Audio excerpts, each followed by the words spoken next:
respetables cancilleres y representantes de países hermanos de nuestra América. Agradezco la presencia de Isabel Allende, gran escritora chilena que nos acompaña en este acto para homenajear al libertador Simón Bolívar, recrear su proyecto de unidad entre los pueblos de América Latina y el Caribe y apoyarnos en la historia para enfrentar mejor el presente y el porvenir. Amigas y amigos todos, nacido en 1783, exactamente 30 años después que Miguel Hidalgo, Simón Bolívar decidió desde muy joven luchar por causas grandes, nobles y justas, como el propio Hidalgo y como José María Morelos y Pavón, los padres de nuestra patria. El libertador Bolívar reunía virtudes excepcionales. Simón Bolívar es un vivo ejemplo de cómo una buena formación humanista puede sobreponerse a la indiferencia o a la comodidad de quienes provienen de cuna fina. Bolívar pertenecía a una familia acomodada de hacendados, pero desde niño fue educado por Simón Rodríguez, un pedagogo y reformador social que lo acompañó en su formación hasta que alcanzó un elevado grado de madurez intelectual y de conciencia. En 1805, con apenas 22 años, en el Monte Sacro de Roma, jura en presencia de su maestro y tocayo no dar descanso a su brazo ni reposo a su alma hasta que haya logrado libertar al mundo hispanoamericano de la tutela española.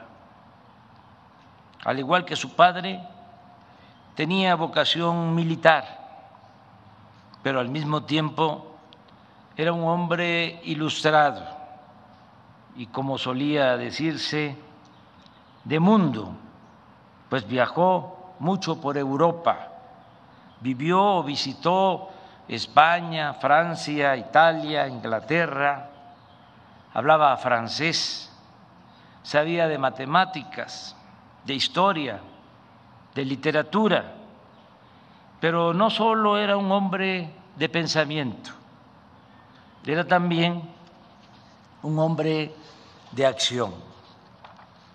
Conocía el arte de la guerra y era al mismo tiempo un político con vocación y voluntad transformadora. Sabía de la importancia del discurso, de la fuerza de las ideas, de la eficacia de las proclamas y era consciente de la gran utilidad del periodismo y de la imprenta como instrumentos de lucha. Conocía el efecto que causaba la promulgación de leyes en beneficio del pueblo y, sobre todo, valoraba la importancia de no rendirse, de la perseverancia y de no perder nunca la fe en el triunfo de la causa por la que se lucha en bien de los demás. En 1811, Bolívar se incorpora al ejército anticonstitucionalista, anticolonialista, bajo las órdenes de Francisco de Miranda, precursor del movimiento independentista. Poco después, ante titubeos de este militar, Bolívar toma el mando de las tropas y en 1813 inicia la liberación de Venezuela. Poco antes, como escribe Manuel Pérez Vila, uno de sus biógrafos, los pueblos lo empezaron a llamar libertador. título que le confieren solemnemente en octubre de 1813 la municipalidad y el pueblo de Caracas, y con el cual habría de pasar a la historia. En su lucha incansable por los caminos y los mares de América se entrelazan triunfos y derrotas. Su campaña militar lo lleva a refugiarse en Jamaica y en Haití. De este pueblo, de Haití, y de su gobierno, recibe en 2 ocasiones apoyo para sus campañas, algo verdaderamente excepcional y un ejemplo de solidaridad y hermandad latinoamericana. En 1819 entra triunfante a Bogotá y poco después se expide la ley fundamental de la República de Colombia. Este gran estado, la Gran Colombia, creación del Libertador, comprendía las actuales repúblicas de Venezuela, Colombia, Ecuador y Panamá. No todo fue fácil en su lucha. Perdió batallas, enfrentó traiciones y, como en todo movimiento transformador o revolucionario, aparecieron las divisiones internas que pueden llegar a ser hasta más dañinas que las contiendas contra los verdaderos adversarios. En la lucha para liberar a los pueblos de nuestra América, Bolívar contó con el gran apoyo del general Antonio José de Sucre, y en 1822 se encontró en Guayaquil, Ecuador, con el general José de San Martín, otro ilustre titán de la independencia sudamericana. En ese entonces se constituyó la República Bolívar, hoy Bolivia, y se consuma la independencia de Perú. Por cierto, en la costa de este país, a principios de 1824, Bolívar se enferma y, a pesar de las malas noticias por traiciones y derrotas, se cuenta que desde el butaque, la silla donde estaba sentado, surgió la famosa exclamación: triunfar. Esta anécdota la hizo poesía el maestro Carlos Pellicer, quien lo admiraba con intensidad y vocación. Dice el verso: señor don Joaquín Mosquera, de cierta villa llegaba, apióse de su mula y al Libertador buscara, vieja silla de baqueta en la pared reclinada de una miserable casa, sobre de ella el cuerpo triste de Bolívar descansaba. Abrazóle don Joaquín con muy corteses palabras, el héroe del mundo nuevo apenas sí contestaba. Luego que el señor Mosquera las penas enumerara, le preguntó a don Simón: ¿y ahora qué va usted a hacer? Triunfar. El Libertador respondió con loca fe, y fue sólido silencio de admiración y de espanto. Luego de este aciago momento, el Libertador vivió muchos otros de igual desdicha. El último tramo de su existencia está marcado por las constantes divisiones en las filas liberales, que llevaran incluso a que en vísperas de su muerte Venezuela se proclamara Estado independiente de la Gran Colombia. El 17 de diciembre de 1830, el gran libertador Simón Bolívar cerró los ojos y ya no despertó. Pero como los grandes hombres cierran los ojos y se quedan velando, no se mueren del todo. La lucha por la integridad de los pueblos de nuestra América sigue siendo un bello ideal. No ha sido fácil volver realidad ese hermoso propósito. Sus obstáculos principales han sido el movimiento conservador de las naciones de América, las rupturas en las filas del movimiento liberal y el predominio de Estados Unidos en el continente. No olvidemos que casi al mismo tiempo que nuestros países se fueron independizando de España y de otras naciones europeas, fue emergiendo en este continente la nueva metrópoli de dominación hegemónica. Durante el difícil periodo de las guerras de independencia, inaugurado por lo general alrededor de 1810, los gobernantes estadounidenses, con óptica enteramente pragmática, siguieron los acontecimientos con sigiloso interés.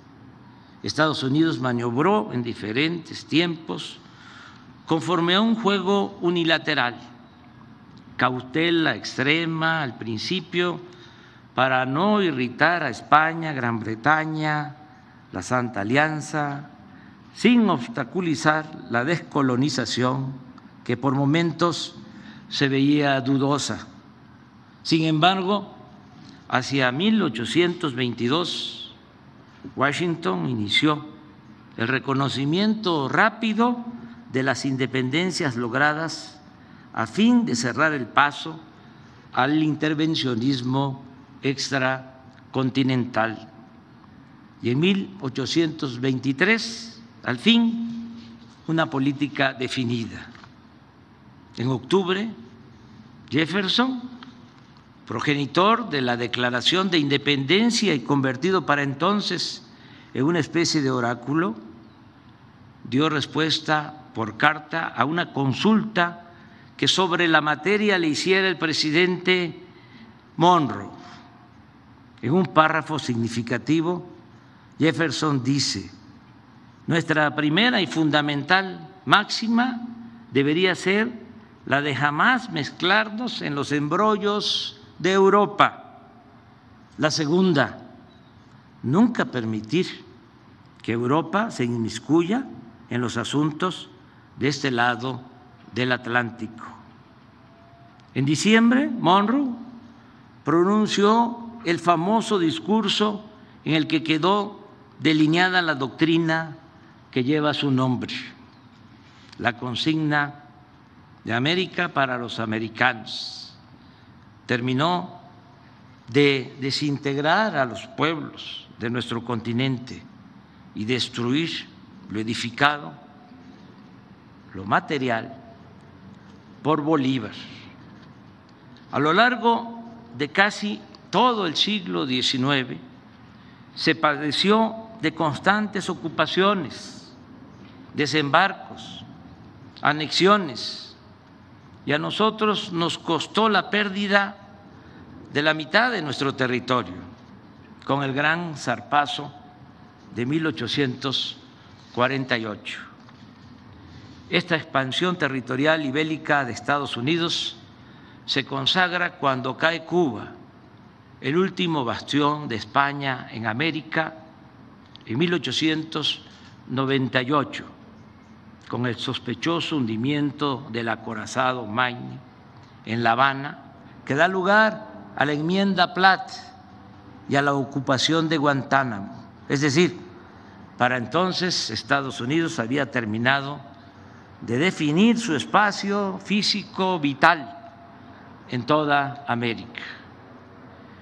Desde aquel tiempo, Washington nunca ha dejado de realizar operaciones abiertas o encubiertas contra los países independientes situados al sur del río Bravo. La influencia de la política exterior de Estados Unidos es predominante en América. solo existe un caso especial, el de Cuba, el país que durante más de medio siglo ha hecho valer su independencia, enfrentando políticamente a los Estados Unidos.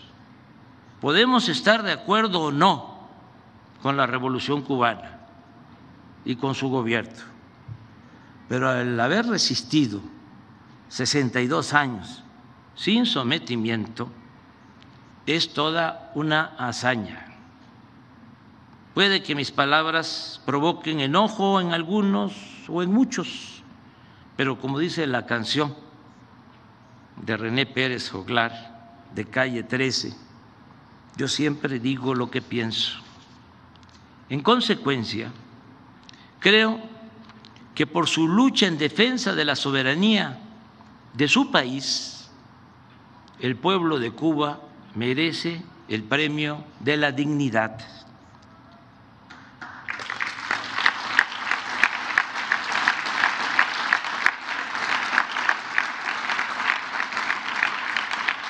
Y esa isla debe ser considerada como la nueva Numancia por su ejemplo de resistencia.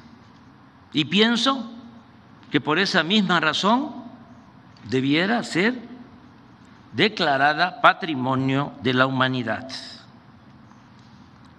Pero también sostengo que ya es momento de una nueva convivencia entre todos los países de América, porque el modelo impuesto hace más de 2 siglos está agotado, no tiene futuro ni salida, ya no beneficia a nadie.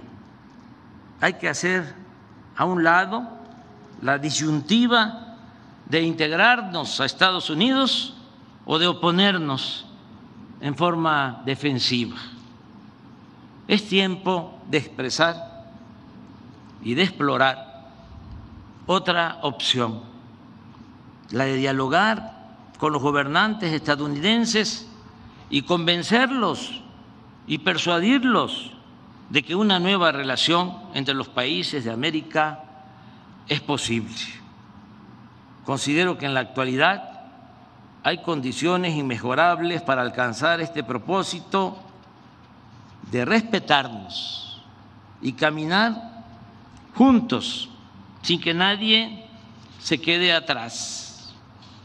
En este afán pueda que ayude nuestra experiencia de integración económica con respeto a nuestra soberanía que hemos puesto en práctica en la concepción y en la aplicación del Tratado Económico y Comercial con Estados Unidos y Canadá. Obviamente no es poca cosa tener de vecino a una nación como Estados Unidos. Nuestra cercanía nos obliga a buscar acuerdos y sería un grave error ponernos con Sansón a las patadas. Pero al mismo tiempo tenemos poderosas razones para hacer valer nuestra soberanía y demostrar con argumentos, sin balandronadas, que no somos un protectorado, una colonia o su patio trasero. Además, con el paso del tiempo, poco a poco se ha ido aceptando una circunstancia favorable a nuestro país. El crecimiento desmesurado de China ha fortalecido en Estados Unidos la opinión que debemos de ser vistos como aliados y no como vecinos distantes. El proceso de integración se ha venido dando desde 1994, cuando se firmó el primer tratado, que aún incompleto porque no abordó la cuestión laboral como el de ahora, permitió que se fueran instalando plantas de autopartes del sector automotriz y de otras ramas, y se han creado cadenas productivas que nos hacen indispensables mutuamente. Puede decirse que hasta la industria militar de Estados Unidos depende de autopartes que se fabrican en México. Esto no lo digo con orgullo, sino para subrayar la interdependencia existente. Pero hablando de este asunto, como se lo comenté al presidente Biden, nosotros preferimos una integración económica con dimensión soberana con Estados Unidos y Canadá a fin de recuperar lo perdido con respecto a la producción y el comercio con China, que seguirnos debilitando como región y tener en el Pacífico un escenario plagado de tensiones bélicas. Para decirlo en otras palabras, nos conviene que Estados Unidos sea fuerte en lo económico y no solo en lo militar. Lograr este equilibrio y no la hegemonía de ningún país es lo más responsable y lo más conveniente para mantener la paz en bien de las generaciones futuras y de la humanidad. Antes que nada, debemos ser realistas y aceptar, como lo planteé en el discurso que pronuncié en la Casa Blanca en julio del año pasado, que mientras China domina 12.2% del mercado de exportación y servicios a nivel mundial, Estados Unidos solo lo hace en 9.5%. Y este desnivel viene de hace apenas 30 años, pues en 1990 la participación de China era de 1.3% y la de Estados Unidos de 12.4%. Imaginemos si esta tendencia de las últimas 3 décadas se mantuviera, y no hay nada que legal o legítimamente pueda impedirlo. En otros 30 años, para el 2051, China tendría el dominio del 64.8% del mercado mundial y Estados Unidos entre el 4 y 10%, lo cual, insisto, además de una desproporción inaceptable en el terreno económico, mantendría viva la tentación de apostar a resolver esta disparidad con el uso de la fuerza, lo que nos pondría en peligro a todos.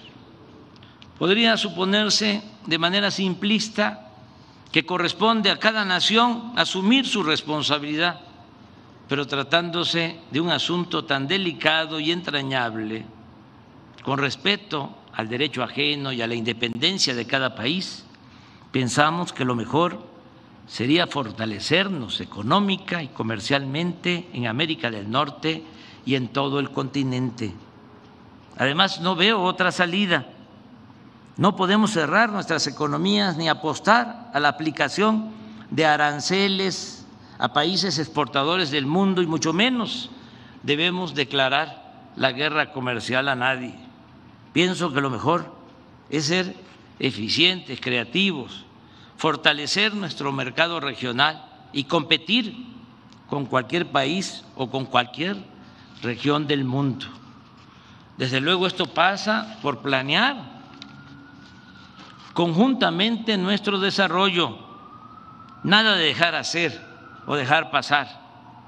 Deben definirse de manera conjunta objetivos muy precisos, por ejemplo, dejar de rechazar a los migrantes, jóvenes en su mayoría, cuando para crecer se necesita de fuerza de trabajo que en realidad no se tiene con suficiencia ni en Estados Unidos ni en Canadá. ¿Por qué no estudiar la demanda de mano de obra y abrir ordenadamente el flujo migratorio? Y en el marco de este nuevo plan de desarrollo conjunto deben considerarse la política de inversión, lo laboral, la protección al medio ambiente y otros temas de mutuo interés para nuestras naciones. Es obvio que esto debe implicar cooperación para el desarrollo y bienestar de todos los pueblos de América Latina y el Caribe. Es ya inaceptable la política de los últimos 2 siglos, caracterizada por invasiones para poner o quitar gobernantes al antojo de la superpotencia. Digamos adiós a las imposiciones, las injerencias, las sanciones, las exclusiones y los bloqueos. Apliquemos, en cambio, los principios de no intervención, autodeterminación de los pueblos y solución pacífica de las controversias. Iniciemos en nuestro continente una relación bajo la premisa de George Washington, según la cual las naciones no deben aprovecharse del infortunio de otros pueblos. Estoy consciente que se trata de un asunto complejo que requiere de una nueva visión política y económica. La propuesta es ni más ni menos que construir algo semejante a la Unión Europea, pero apegado a nuestra historia, a nuestra realidad y a nuestras identidades. En ese espíritu, no debe descartarse la sustitución de la OEA por un organismo verdaderamente autónomo, no lacayo de nadie, sino mediador, a petición y aceptación de las partes en conflicto en asuntos de derechos humanos y de democracia. Es una gran tarea para buenos diplomáticos y políticos como los que afortunadamente existen en todos los países de nuestro continente. Lo aquí planteado puede parecer una utopía, sin embargo, debe considerarse que sin el horizonte de los ideales no se llega a ningún lado y que en consecuencia vale la pena intentarlo. Mantengamos vivo el sueño de Bolívar. Muchas gracias.